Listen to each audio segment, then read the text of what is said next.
Ostensibly, there is a nexus between the different and sometimes conflicted views as to just what is meant by culture. Plausibly, culture is an essential part of conflict and conflict resolution. Factually speaking, verbalizing culture is an extremely vast, complex doctrine and presumably rooted in the theory of eisegesis and exegesis. A word of caution though, this perception certainly has to do with our cognitive lens. In this academic forum, all things being considered, exegesis is deemed as objective and eisegesis as subjective. Historically, exegesis is the process of interpreting texts in such a way as to introduce one's own presuppositions, agendas, or biases. It is commonly referred to as reading into the text. It is often done to prove a pre-held point of concern and to provide confirmation bias corresponded with the pre-held interpretation, and any agenda supported by it. Eisegesis is best understood when contrasted with exegesis. Exegesis is drawing out text meaning in accordance with the author's context and discoverable meaning. Eisegesis is when a reader imposes their interpretation of the text. Thus, exegesis tends to be objective and eisegesis highly subjective. Given the specifics and logistics of this topic, combined with the characteristics of exegesis and eisegesis, presumably will significantly influence this discourse because they underpin, stimulate analysis, and encourage interpretation at the same time in context of textual translation, literary context, historical context, and theological communication. The constructs objective and subjective are differentiated because objective culture is the embodying of materials such as food or clothing, whereas subjective culture has to do with attitudes, values, and beliefs, according to ResearchGate. However, historically, traditional societies usually share a common culture. Therefore, we global citizens who live in larger, more diverse societies share a mainstream culture with which most people can identify. Societies may also have subcultures alongside their normal cultures, often based on shared values or interests, especially among immigrants and young people. Explaining what is the meaning of being subjective helps alleviate, as opposed to conflate, the issue concerning exegesis and eisegesis.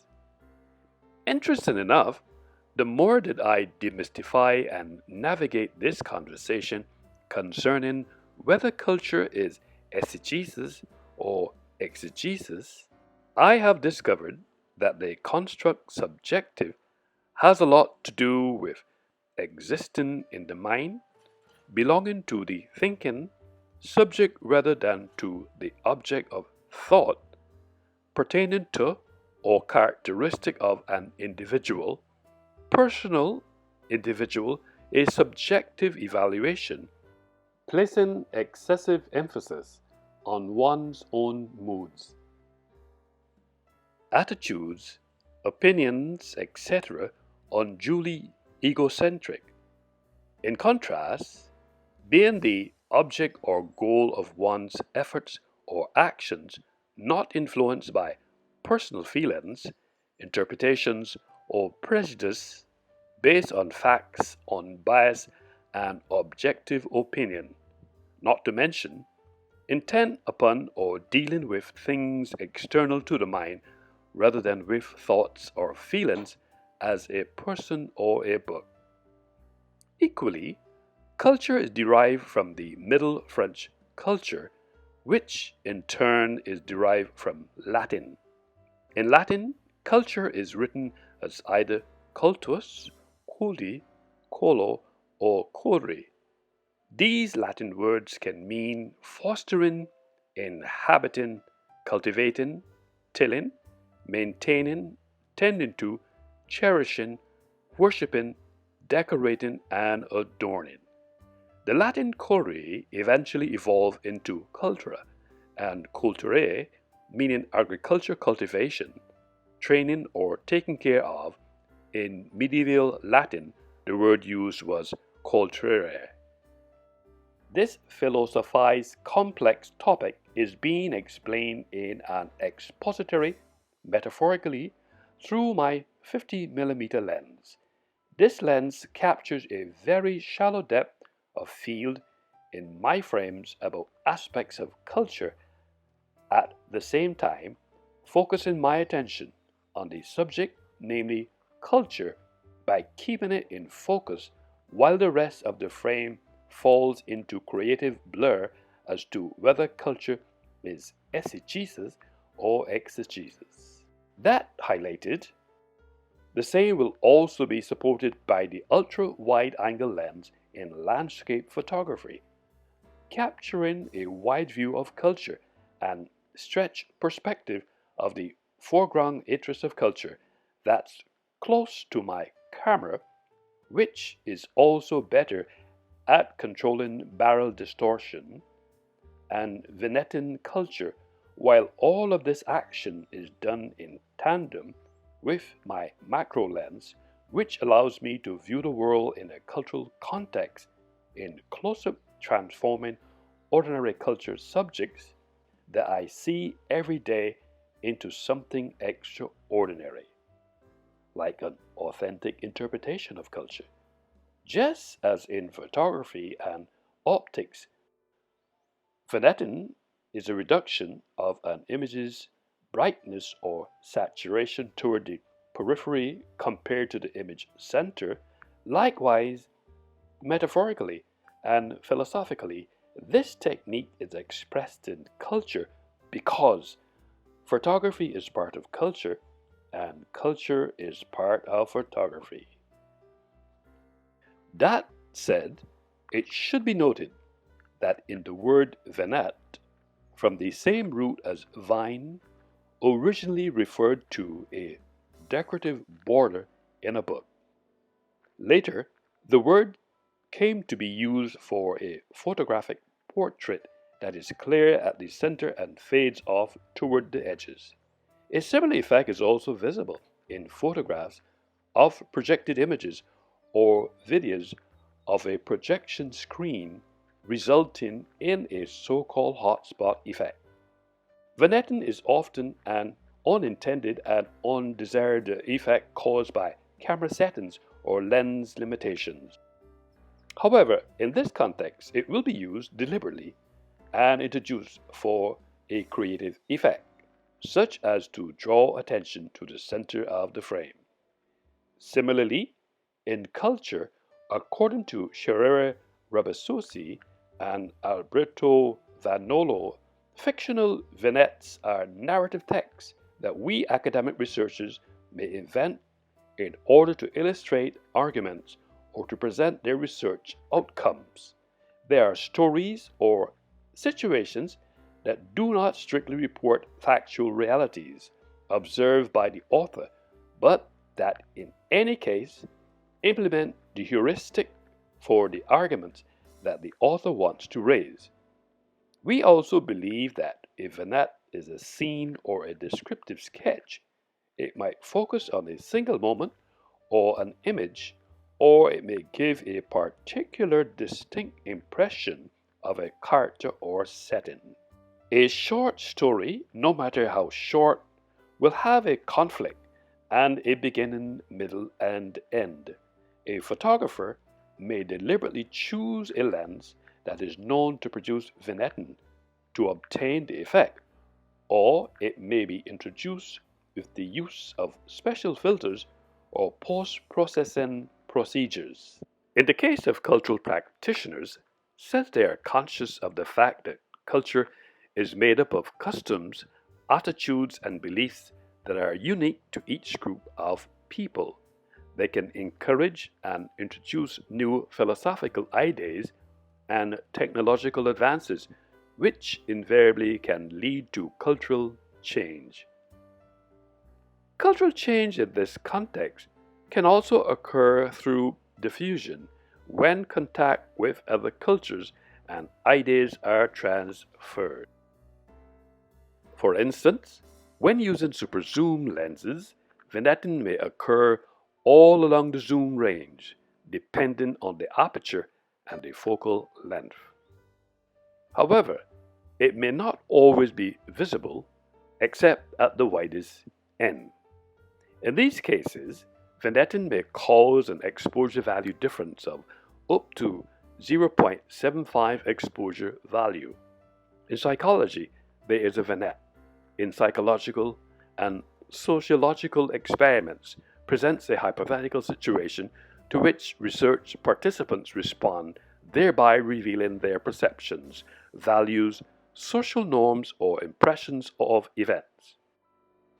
Photography connects with the world, captures culture and history. See the beauty in my everyday life, tell my story, make me feel happier, experiment and learn history, which is consistent with my ideology as licensed cultural practitioner and publisher. That's why, from my field of view as an author, student of film, media arts specialist, licensed cultural practitioner, and publisher, qualifies me to critically explain and interpret what the original cultural theorists meant in expressing culture in this text, whether culture is exegesis or eisegesis. The context of explicating eisegesis and exegesis.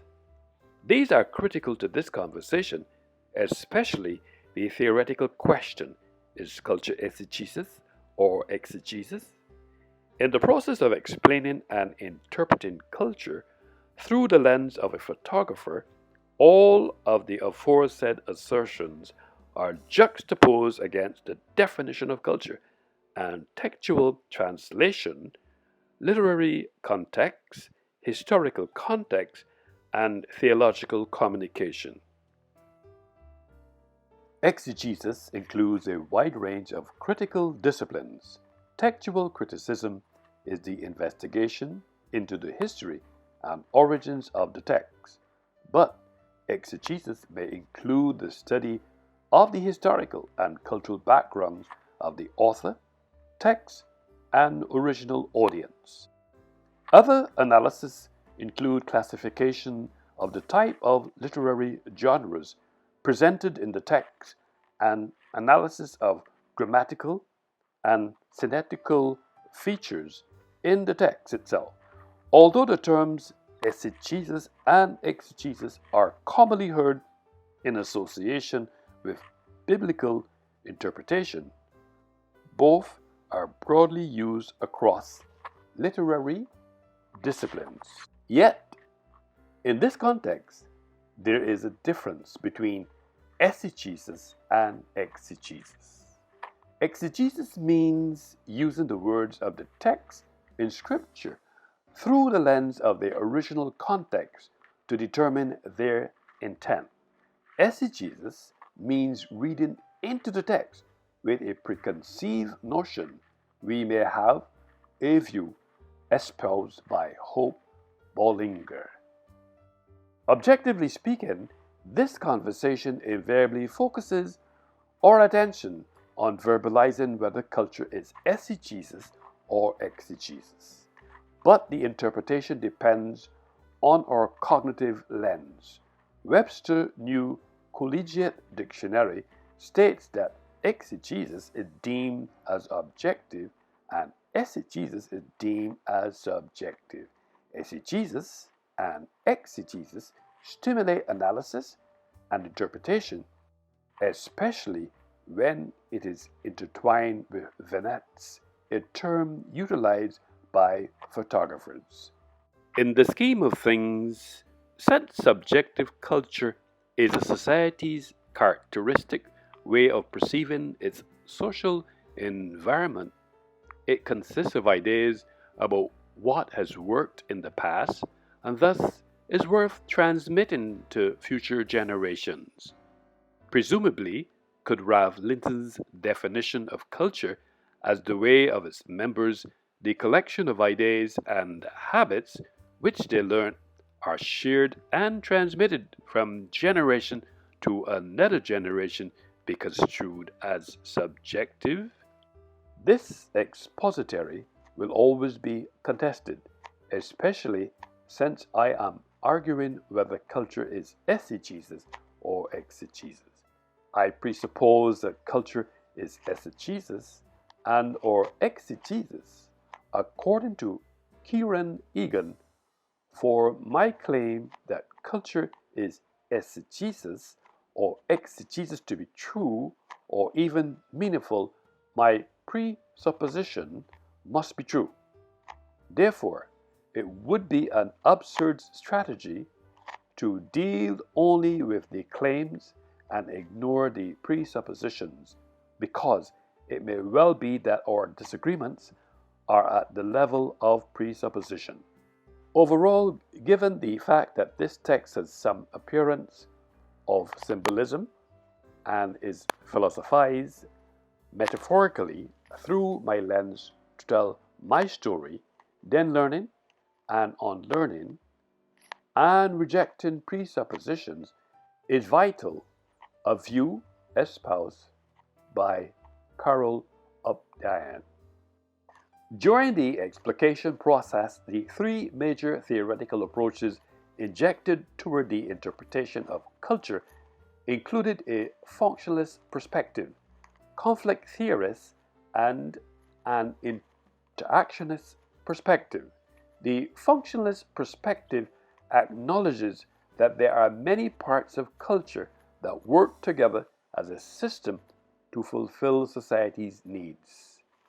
Functionalists view culture as a reflection of society's values.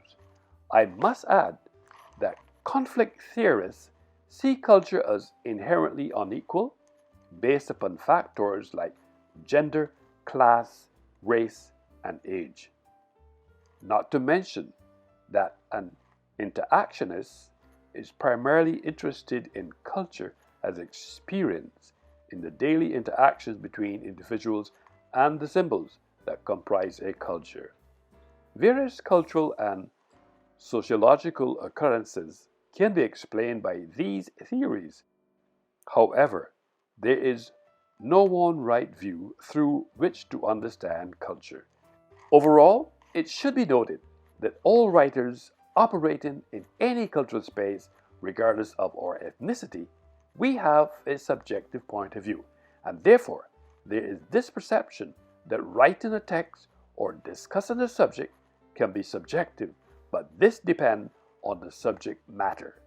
Therefore, a biased writer may not pay attention to all the facts or develop a logical argument to support his or her opinion. Bias is when a statement reflects a partiality, preference, or prejudice for or against a person, object, or idea.